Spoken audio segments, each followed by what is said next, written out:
Monsoon की गैर मामूली बदतरीन बारिशों और ग्लेशियर्स पिघलने के बायस आने वाले सैलाब से मुल्क में 416 बच्चों समेत कम से कम 1208 शहरी इस वक्त जाबहक हो चुके हैं, जबकि 6082 जख्मी भी हुए हैं। सैलाब की तबाहकारियां तो जनाब एक जानिब है, दूसरी जानिब हम देखते हैं कि बारिशों और सैलाब की जद में आने वाले इलाकों में वबाई अमराज भी फूट रही हैं।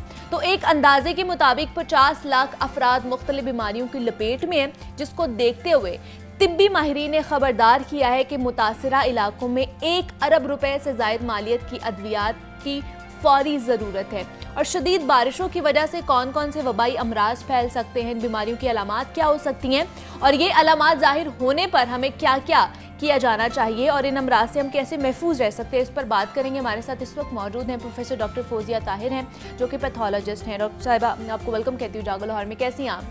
थैंक यू डॉक्टर फौजिया, सैलाब की सूरत हाल हम सब के सामने है और पाकिस्तान का 15% हिस्सा आप समझ लें कि सैलाब की इस वक्त जद में है, तो वहाँ पर भी बीमारियाँ फूट रही हैं। ऑलरेडी हम लोग मौसमी बीमारियों का शिकार हो रहे होते हैं, तो पानी की वजह से या इस तरह की सिचुएशन की वजह से मज़ीद कौन कौन सी बीमारियां जो है वो लाहक हो सकती हैं? निबा, ये देखें, आपने देखा होगा टीवी पे डिफरेंट शोज़ पे मुख्तलिफ माहिरीन आ रहे हैं। कोई वबाई अमराज का माहिर है, कोई पेट की बीमारियों का माहिर है। इसमें देखिए, इसमें जब भी कोई आफत आती है, कुदरती आफत, उसमें सैलाब हो, ज़लज़ला हो, कई बीमारियां उससे रिलेटेड सामने देखने नज़र आती हैं। ठीक है।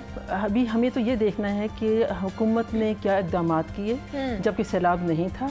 मतलब इस तरह की बीमारियां, जिससे मुतअद्दिद बीमारियां हैं, पेट की, गैस्ट्रो, हैज़ा, हेपेटाइटिस, इस तरह की बीमारियां जो कि आजकल सैलाब में जब फजला पानी के साथ, पीने वाले पानी के साथ मिक्स हो रहा है और बीमारियां पैदा कर रहा है। तो ये हमारी जो फेडरल मिनिस्ट्री ऑफ हेल्थ है, इसमें जिन्होंने इंटरनेशनल हेल्थ रेगुलेशंस 2005 के तहत, उसका फोकल पॉइंट है national institute of health Islamabad. ठीक है। फेडरल मिनिस्ट्री ऑफ हेल्थ के साथ मिलकर उन्होंने इसकी इम्प्लीमेंटेशन शुरू कर दी हुई है 2015 से।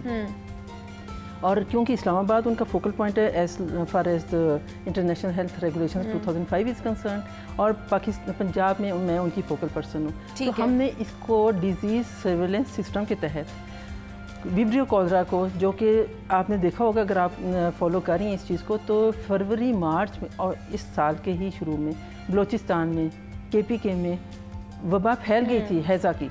अभी सैलाब नहीं था, कुछ भी नहीं था।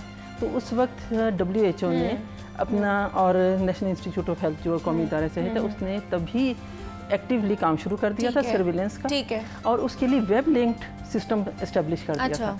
उसका मतलब ये है कि जो हमारे पास, जिस मैं पंजाब की अपने जिना हॉस्पिटल की बात करूँगी, वहाँ पे हमारे पास हैज़ा से रिलेटेड केस आने शुरू हो गए थे। और ये जानना ज़रूरी है कि अगर एक केस भी हैज़ा का आप डिटेक्ट कर लेते हैं तो इसका मतलब है कि वबा फैल गई है। ओके। और ये मैं आपको बता रही हूँ फरवरी मार्च से, और फिर बलोचिस्तान से, खैबर पख्तूनख्वा, और उसके बाद पंजाब में मई में आ गया।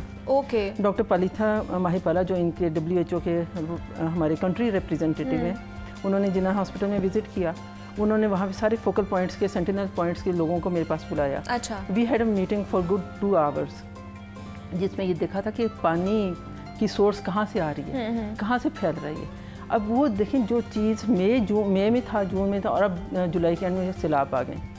केसेस तो वही हैं, उनकी यानी प्रेजेंस पहले थी, डिटेक्ट हो चुकी थी, उसकी हम बायोटाइपिंग भी कर रहे थे कि किस कहाँ से आ रही है, उसका हम पीछे कॉन्टैक्ट ट्रेसिंग करें, कौन सी स्वेज मिक्स हो रही है ड्रिंकिंग वाटर के साथ, या कोई अनडिटेक्टेड केसेस हैं जो कि एहतियात नहीं करते और हाउस होल्ड में फैल रहा है और फिर वहाँ से कम्युनिटी में फैल रहा है। ठीक है। ये काम शुरू हो चुका था डिजीज़ सर्विलेंस का, DSS जिसको कहते हैं, और वेब लिंक, इसकी हम रिपोर्टिंग भी कर रहे थे। अब जब से सैलाब आया, उन्हीं इलाकों में, बलोचिस्तान में, खैबर पख्तूनख्वा में, पंजाब में, जनूबी पंजाब में, ये वही इलाके हैं जहाँ पे पहले हमने डिटेक्ट किए हुए। तो इसका मतलब है 100% श्योर ये बीमारियों ने जहाँ पे 10% थी तो 100% से 100% हो गई। ठीक है। अब उसमें हेपेटाइटिस भी है, ख़ास तौर पे हेपेटाइटिस A और E।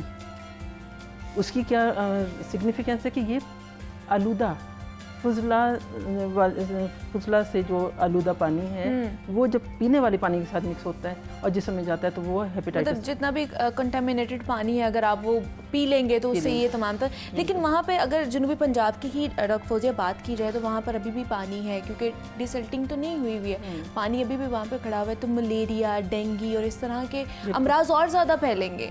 ये है भी है लेकिन और ज़्यादा होंगे। हाँ, बिल्कुल, जो आउटब्रेक है वो और ज़्यादा हो जाएगा। बिल्कुल यही बात है कि डेंगू भी फैल रहा था। हाँ जी, वो भी हम उसकी टेस्टिंग कर रहे थे, उसका गोल्ड स्टैंडर्ड टेस्ट PCR है, जिन्ना हॉस्पिटल में फ्री हम कर रहे हैं, जो कि आम बाकी सरकारी इदारों में नहीं है। अब वहाँ पे भी आउटब्रेक हो सकता है, मलेरिया का हो सकता है छोटे बच्चों में।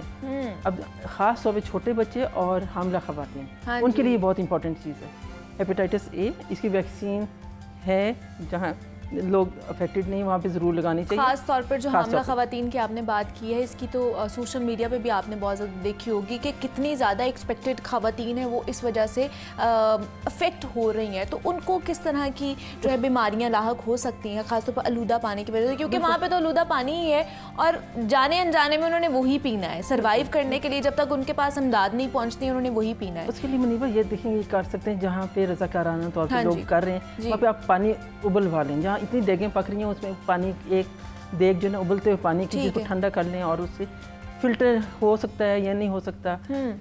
कोशिश तो ये करनी चाहिए कि फिल्टर्ड वाटर हो, उसके बाद उसको पानी को बॉयल करें, ठंडा करके वो पिएं, दैट्स द बेस्ट थिंग। ठीक है, लेकिन ख़ास तौर पे जो ख़वातीन हैं, हामिला ख़वातीन, उनके लिए हेपेटाइटिस E जो है वो बहुत मतलब तकलीफ़ दे सकता है। उसमें बच्चा भी ज़ाया हो सकता है और माँ की जान भी ख़तरे में होती है। अच्छा, ये तो हमारी रिसर्च है, एस्टेब्लिश्ड है। और इसमें भी 2018 में भी इसका एक आउटब्रेक हुआ था। अच्छा। हमारे शादरा के इलाके में, जहाँ पे मियो हॉस्पिटल उसके गर्दनवाब में, वहाँ पे भी हमारे पास डॉक्यूमेंटेड है कि हेपेटाइटिस E का आउटब्रेक हुआ था। तो अब जब ये सैलाब आया है तो इसमें कोई प्रॉपर सैनिटेशन नहीं हो रही, कोई इस तरह के पोर्टेबल टॉयलेट्स नहीं हैं, तो मजबूरी है कि जिन हालात में लोग रह रहे हैं उसमें अपनी सफाई का ख्याल रखा जाए। बिल्कुल, पानी कहीं जगह पे ज़्यादा खड़े ना होने दिया जाए ताकि मलेरिया और डेंगू से बचा जा सके। सही, क्योंकि अलामात आ जाके देखें, वो नौजिया, वॉमिटिंग, डायरिया, बुखार, जिस्म टूटना, सर में दर्द होना, ये वाली चीज़ें हैं। और उसमें जब हम बार बार कहते हैं कि हाइड्रेशन अच्छी रखनी चाहिए, गैस्ट्रो है, पानी आपके जो लूज मोशंस होते हैं जिसको कहते हैं, उसमें आपका पानी खारिज हो रहा है ज़्यादा, आपकी नमकियात ज़ाया हो रहे हैं। तो बाकी ठीक है, हर मुमकिन कोशिश कर रही हैं। हुकूमत की काफ़ी जो मशीनरी है वो भी एक्टिव हुई है, लोग रज़ाकाराना तौर पे कर रहे हैं, डॉक्टर्स कर रहे हैं, हर कोई कोशिश कर रहा है, वॉलंटरली कर रहा है। बिल्कुल, तो बस उसमें ये कोशिश। उन्हें आप क्या सजेस्ट करेंगी कि हम लोग जो वॉलंटरली खुद जा रहे हैं या हुकूमती इदारे भी वहाँ पर पहुँच रहे हैं, तो वो जाके इस तरह की सिचुएशन देखें, ख़ासतौर पर जो एक्सपेक्टेड ख़वातीन हैं, तो उनके लिए क्या SOPs होने चाहिए, उनको किस तरह की उस वक्त फौरी तौर पर तिब्बी इमदाद देनी चाहिए? देखिए, वो तो एहतियात सबसे बेहतर है। जब पता है कि आलूदा पानी could be a source of hepatitis A and E as far as ये जो एक्सपेक्टेंट मदर्स आर कंसर्न, उसमें तो साफ़ पानी पीना बहुत ज़रूरी है। जो खाना आप खाते हैं वो फ्रेशली पका हुआ हो, जिस तरह आप कर रहे हैं, कोई पुराना खाना ख़ास तौर पर इसका ख़वातीन यूज़ ना करें, छोटे बच्चे यूज़ ना करें। जो थोड़े यंग लोग हैं वो तो बर्दाश्त कर जाते हैं, उनका इम्यून सिस्टम थोड़ा अच्छा होता है, लेकिन हेपेटाइटिस E हामला ख़वातीन के लिए बहुत ज़्यादा ख़तरनाक है।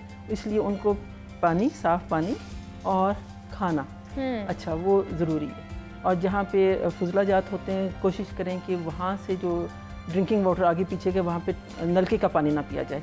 कुछ पता नहीं कि स्वेज जो है मिक्स हो रही हो ड्रिंकिंग वाटर के साथ। तो बस हुकूमत यही कर सकती है कि जो लोग पता है वहाँ पे हेपेटाइटिस A की वैक्सीन दे सकते हैं। जी, क्योंकि उसमें लाइफ लॉन्ग इम्यूनिटी हो जाती है। अच्छा, और हेपेटाइटिस E की उस तरह से वैक्सीन नहीं है, लेकिन उस मतलब इट्स नॉट रेडीली अवेलेबल, और इतना पता नहीं है कि वो किसने लगवाई, किसने नहीं लगवाई। यहाँ पे इलाज हमारा हो जाए तो वही काफ़ी है। और हेपेटाइटिस B जो है, ये तो खैर उसमें जो है ब्लड कंटेमिनेटेड सिरिंजेस वगैरह से होता है। कुछ पता नहीं सैलाब क्या क्या चीज़ बहा के लेके जा रहा है, कहीं आपको पंक्चर हो जाता है, कहीं यूज्ड नीडल्स स्टिक हो जाती है, कहीं पकाते हुए खाने से छुरियाँ उससे कट लग जाते हैं और कंटेमिनेटेड ब्लड से एक से दूसरे में ट्रांसफ़र हो सकता है। ये सारी बीमारियाँ, बस एहतियात बहुत ज़रूरी है। और वो हमारी तरफ से भी है, मतलब और अगर डेंगू हम- और मलेरिया के लिए तो आपको पता ही है कि वो तो मच्छर को हाँ जी। जहाँ पे पानी खड़ा होगा कुछ अर्सा फ्रेश वाटर खड़ा होगा तो वहाँ पे डेंगू उस पे की भी प्राइस आएगा क्या- और आलूदा पानी पे मलेरिया भी आएगा। आलूदा पे दूसरा भी आ जाएगा।